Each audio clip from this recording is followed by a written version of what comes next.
Hi student, आज हम पढ़ेंगे केमिस्ट्री का ये आगे यानी कि एथेनोइक एसिड का। ठीक है, तो एथेनोइक एसिड की बात करें तो सबसे पहले इसको समझ लो।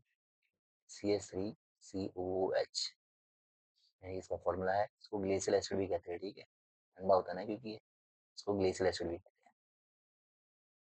अब हम यहाँ पढ़ेंगे सिर्फ केमिकल प्रॉपर्टीज, फिजिकल प्रॉपर्टीज तो याद करने का है, वो हम पढ़ लेंगे। इसमें वो भी क्या पढ़ेंगे, मेन मेन इंपॉर्टेंट रिएक्शन।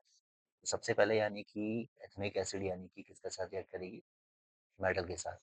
तो मेटल के साथ देखते हैं, CH3COOH प्लस Na, यानी कि Na कौन है, मेटल, कोई भी ले सकते थे मेटल। तो ये बन जाएगा CH3COO प्लस H2, यानी कि हाइड्रोजन गैस बाहर जाएगी। यानी कि अब इसको क्या कहते हैं, ये नाम, ठीक है, ये है आपका सोडियम एसीटेट। Sodium acetate. अगर कोई किसी को दिक्कत है तो देखो, ये नॉर्मली क्या है, डबल डिस्प्लेसमेंट, यानी कि यहाँ हाइड्रोजन आउट हुआ और ये इन हुआ। यानी कि हाइड्रोजन आउट हुआ तो देखो, आप देख सकते हो हाइड्रोजन गैस आपका क्या हो गया, बाहर हो गया, यानी कि ये गैस आपकी क्या होगी, आउट होगी। यानी कि ये है आपका मेटल विथ क्या, एसिड का रिएक्शन, यानी कि मेटल एसिड के साथ जो रिएक्शन, यहाँ पे एसिडिक एसिड हो गया और ये मेटल हो गया। यानी कि दोनों को रिएक्ट करके आपको क्या मिला है, sodium acetate plus hydrogen gas. ठीक है, आइए हम दूसरा देखते हैं बेस के साथ। बेस यानी कि CH3COOH प्लस, बेस बोले तो यानी कि सोडियम हाइड्रोक्साइड NaOH, ये ले लेते हैं। अब इसके साथ भी क्या होगा, नॉर्मली ये यहाँ ये रिमूव होगा और ये इसके साथ ऐड हो जाएगा। ठीक है, यानी कि हमें क्या मिल जाएगा, फिर से CH3COONA प्लस, यानी कि ये भी घूम फिर के ये मिल गया हमें, सोडियम एसिटेट। मगर यहाँ क्या बाहर होगा आपके, वाटर, यानी कि आपके क्या आ जाएगा, यानी कि वाटर बाहर जाएगा। ठीक है, तो ये सबसे इंपॉर्टेंट रिएक्शन है, पहला मेटल के साथ, दूसरा बेस के साथ। थोड़ा सा आगे बढ़ते हैं।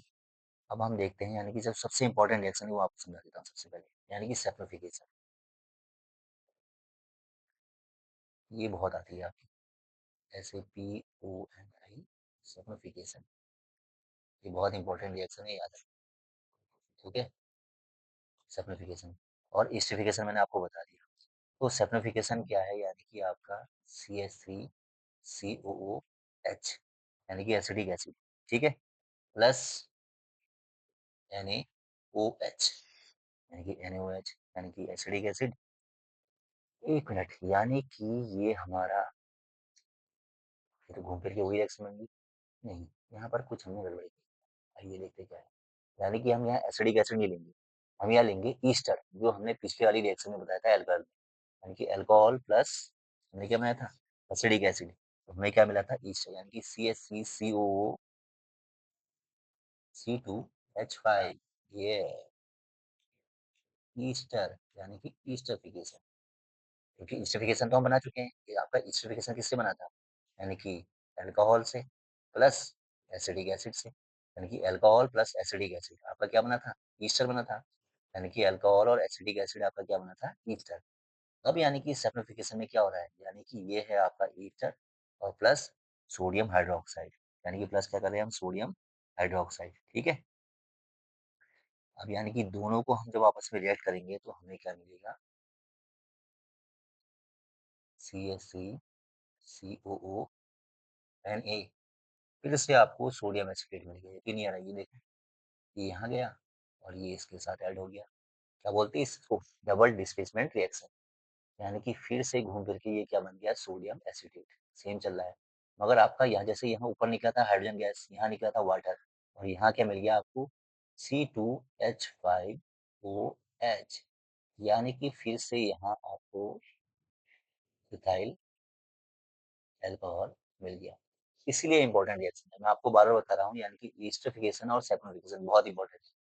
ईस्टरफिकेशन यानी कि जो ईस्टर बनाने की प्रोसेस है, अल्कोहल प्लस एसिडिक एसिड, मेरी पहली वाली वीडियो में देख सकते हैं। ठीक है, तो ये आपका CH3COO, C2H5, यानी कि आपका ईस्टर है। ईस्टर को हमने किसके साथ ऐड किया, सोडियम हाइड्रोक्साइड को। ये देखो Na ने यहाँ डिस्प्लेस किया इसको, ये इसके साथ यहाँ ऐड हो गया C2H5OH, यानी कि आपका यहाँ क्या निकल गया, इथाइल अल्कोहल। और हाँ, फ्रिक्वेंस लगा देना हीट, ज़्यादा घबराने की जरूरत नहीं है। ठीक है, हाँ, एक और रिएक्शन देखें हम। हाँ, दूसरी आपका ये सोडियम हाइड्रोजन कार्बोनेट, यानी कि बेकिंग सोडा के साथ है। उसकी भी वही है। चलो आप देख लेते हो बेकिंग सोडा के साथ। बेकिंग सोडा के साथ भी देख लो, ठीक है ना। CH3COOH प्लस NaHCO3, यानी कि सोडियम हाइड्रोजन क्लोराइड इसको ये बोलते हैं। तो यहाँ भी हम देखेंगे कि CH3COONA, यानी कि यहाँ भी घूम फिर के क्या निकल रहा है, सोडियम एसिटेट। बट नॉर्मली साथ में यहाँ क्या निकलेगा, कार्बन डाइऑक्साइड प्लस वाटर। यानी कि आपने घूम फिर के सब में देखा कि क्या निकला, कार्बन डाइऑक्साइड और वाटर। बट खास बात क्या है इसकी, देखो भाई, ये क्वेश्चन आपका आ सकता है 1 या 2 नंबर में।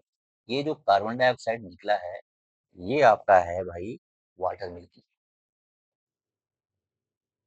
तो आपसे पूछ सकते हैं ये 1 नंबर में, ध्यान रखना। आप इसको रट भी सकते हैं, यानी कि एसिडिक एसिड और बेकिंग सोडा, यानी कि जब दोनों को आपको रिएक्ट करा तो आपको क्या मिला, मिल्की वाटर, यानी कि कार्बन डाइऑक्साइड। ये तो देखो सेम ही आ रहा है सबका, सोडियम एसिटेट, ऊपर भी देख लो सोडियम है, सब में सोडियम एसिटेट निकला। मेटल वाले में मेन चीज क्या है, हाइड्रोजन गैस। सोडियम हाइड्रोक्साइड में क्या है, वाटर, ठीक है। फिर आती है सल्फिफिकेशन में, यहाँ कौन मेन निकला आपका, इथाइल अल्कोहल, ठीक है। बाकी तो सब में कॉमन चीज आ रही है। और बेकिंग सोडा में जो हमने लिया है, तो यहाँ क्या निकला है मेन, मिल्की वाटर, यानी कि आपका कार्बन डाइऑक्साइड। ये चीज आपको याद करनी है, अगर पूरी रिएक्शन नहीं भी याद है तो, ठीक है। मिलते हैं आपको नेक्स्ट वीडियो में।